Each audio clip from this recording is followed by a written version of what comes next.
बिस्मिल्लाहिर्रहमानिर्रहीम। अस्सलाम वालेकुम वरहमतुल्लाहि वबरकातुहू।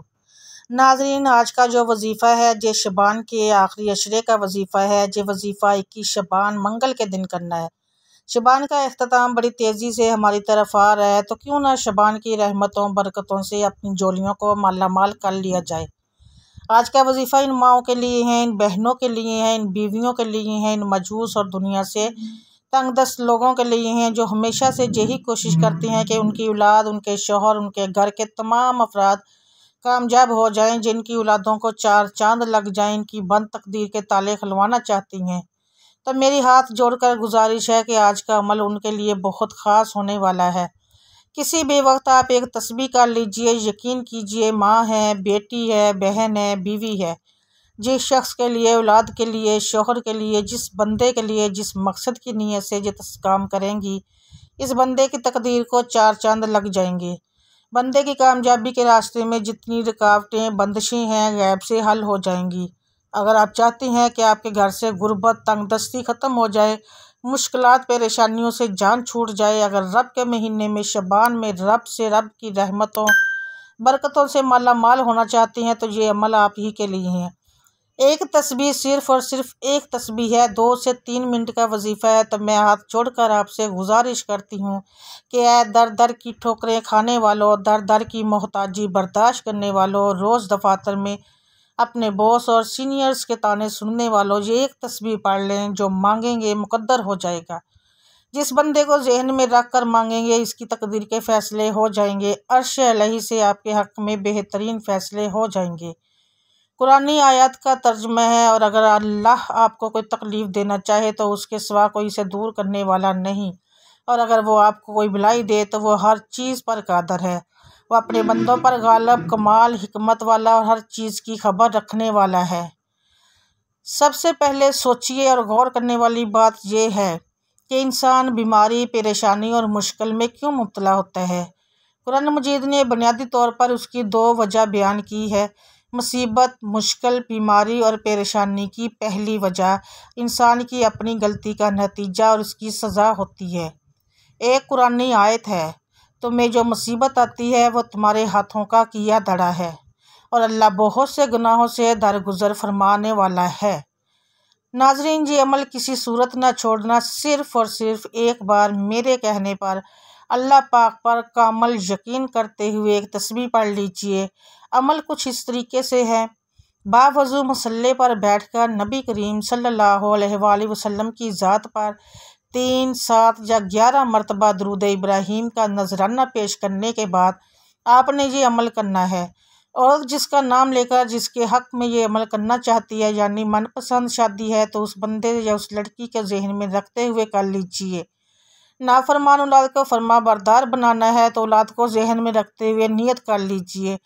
शोहर को राय रास्त पर लाना है, अपने हक़ में फ़ैसले चाहते हैं, मनपसंद शादी है, कर्ज से नजात है, किसी से अपने हक़ में बेहतरी का फ़ैसला करवाना चाहते हैं। इन तमाम अफराद को अपने तमाम मकासद को जहन में रखते हुए बंदों का नाम लेते हुए नियत कर लीजिए। नियत इस अमल की शर्त है।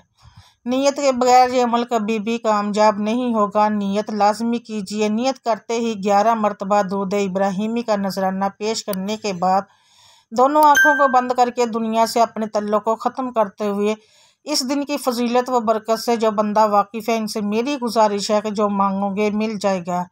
दुनिया की रंगीनियों से ही अपने नाम नाते को ख़त्म करते हुए अल्लाह पाक के नाम की तस्बीह करनी है। अमल बहुत ख़ास है, बहुत ताकतवर है। हमारी ये कोशिश है कि कहीं छोटी सी गलती से ये अमल अधूरा न रह जाए। आप और मैं लापरवाही में इस कबूलियत की घड़ियों को, रब को राज़ी करने की घड़ियों को खो न दें। आपने हाथ की उंगलियों पर गिन कर पढ़ लें तो बेहतरीन है, क्योंकि हाथ की उंगलियों पर तस्बीह करने से क़यामत के दिन हमारी उंगलियां हमारी गवाही देगी। जो लोग हाथ की उंगलियों पर नहीं पढ़ सकते वो तस्बीह पढ़ लीजिए। बिस्मिल्लाह या अल्लाह या खालिक मिलाकर पढ़ा तो 1 मरतबा हो गया। बिस्मिल्लाह या अल्लाह या खालिक मिलाकर पढ़ा तो 2 मरतबा हो गया। बिस्मिल्लाह या अल्लाह या खालिक मिलाकर पढ़ा तो 3 मरतबा हो गया। इस तरह से आप 100 दानों की तस्बीह कर लें। लेकिन जब आप बिस्मिल्लाह या अल्लाह या खालिक का जिक्र आपकी ज़बान से जारी हो, आप अल्लाह पाक से तड़पते हुए, इल्तिजा करते हुए, रोते हुए, सिसकते हुए इस बंदे के लिए जिसकी आपने नीयत की है, या आप जिस मकसद की नीयत से ये अमल कर रहे हैं, तसव्वुर में बार बार रब के सामने अपनी नीयत को दोहराते रहें, ज़िद करके मांगते रहें और बिस्मिल्लाह या अल्लाह या खालक का जिक्र जारी रखिए। जैसे ये अमल 101 मरतबा पढ़ लें, जैसे ही इतना अमल कर लें तो आखिर में इतनी ही बार दुरूद इब्राहिमी लाजमी पढ़िएगा जितना आपने अमल के शुरू में पढ़ा। जब बंदा अपने महबूब की अताअत करता है, जब दुरूद शरीफ पढ़ने वाले के दिल में प्यारे मुस्तफ़ा सल्लल्लाहु अलैहि वसल्लम की मोहब्बत बैठ जाती है, तो बंदा अपने प्यारे महबूब सल्लल्लाहु अलैहि वसल्लम की अताअत भी करता है और मती व फरमाबरदार बन जाता है। आप सल्लल्लाहु अलैहि वसल्लम की मुबारक व मुक़द्दस व अज़ीम ज़ात पर दुरूद शरीफ भेजना एक मुसलमान के लिए बहुत बड़ी नेमत, एजाज़ और खुशकिस्मती की बात है। अल्लाह के प्यारे हबीब सल्लल्लाहु अलैहि वसल्लम ने दुरूद सलाम पढ़ने वालों को इज़्ज़त, बख्शिश, वसअत रिज़्क़, घर में बरकत, दर्जात की बुलंदी, हाजत रवाई और दीगर कई फ़ज़ाइल व बरक़ात की बशारतें अता फ़रमाई हैं। फिर कहती चलूँ कि आपने ये अमल का अमल यकीन के साथ करना है। माल का दारोमदार नीयतों पर है। जब तक नीयत खालिस ना होगी, अमल में अखलास पैदा नहीं होगा, क्योंकि नीयत के खालिस होने का नाम ही तो इखलास है। बाद औलियाए कराम कहते हैं, अपने अमल में नीयत को ख़ास कर लो, तुम्हें थोड़ा अमल भी किफ़ायत करेगा। लिहाजा खुद को अच्छी अच्छी नीयतों का आदी बनाइए। अखलास के साथ अमल करना मोमिन की निशानी है। जो बंदा खालिस नीयत से रज़ाए इलाही के लिए अमल करता है, उसके दिल से, उसकी ज़ुबान पर हिकमत के चश्मे जारी हो जाते हैं। जो शख्स खालिस रज़ाए इलाही के लिए अमल करता है, वह शैतान के मकरू फ़रेब से बच जाता है। अखलास के साथ मांगी जाने वाली दुआएं कबूल होती हैं। जब यहाँ तक अमल कर लें तो फौरी तौर पर आपने अल्लाह के हुजूर दोनों हाथों को जोड़कर सच्ची तौबा करनी है। तौबा इसलिए करवा रही हूँ, कबूलियत की घड़ियाँ हों, ताकतवर अमल हो, रब को राज़ी कर लिया हो, कहीं कबूलियत में हमारे अपने गुनाह की रुकावट का बाइस ना बन जाए। तो फिर क्यों ना अपने गुनाहों की सच्ची तौबा करके अल्लाह पाक को राज़ी कर लिया जाए। जो मांगोगे मुकद्दर हो जाएगा, गैब से मदद आ जाएगी, तमाम मुश्किलात परेशानियों का फौरी हल मिल जाएगा। करना क्या है? सच्ची तौबा करनी है। तड़पते हुए, सिसकते हुए एक बार मेरे कहने पर अल्लाह पाक को मना लो। अपने तमाम गुनाहों की सच्ची तौबा की नीयत कर लो, तौबा कबूल होगी।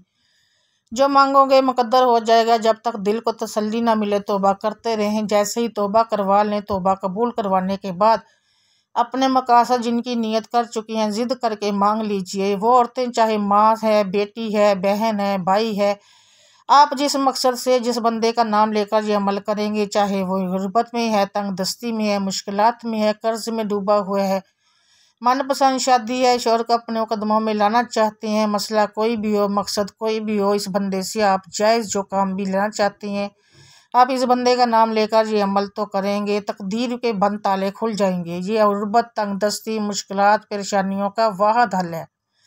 मेरे कहने पर हाथ जोड़कर कहती हूँ, शबान के अख्ताम के दिन है, अल्लाह को मना लो, अल्लाह से मांग लो, अल्लाह को राज़ी कर लो।